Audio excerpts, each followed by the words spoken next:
welcome back to the show shorts, you guys. It's Chef Ro with this little foodie show.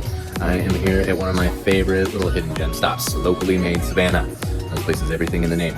They carry over 300 different local makers and artists of anything that you guys could think of. Soaps, candles, apparel, artwork, woodworking, food stuff like sauces and accoutrement galore to go with it.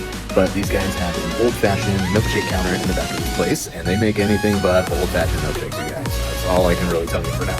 All the menu items are named after southern favorites like Slap Your Grandma, Pick a Switch, Suck It Up Buttercup, ones like that.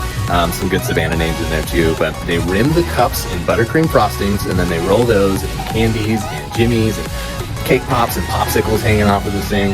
They have one milkshake that has an entire slice of cheesecake hanging off the side of it too. So you guys are missing out if you have not been down here yet, because you can peruse through all the cool stuff in the shop and then get you a little sweet treat to make your way around the shop as well too. So check this place out if you guys get a chance to. So stay tuned, you guys. Gonna keep showing you some cool places like this that y'all can go check out if you're in Savannah, Georgia, and go have some fun without me on the show. You guys be good.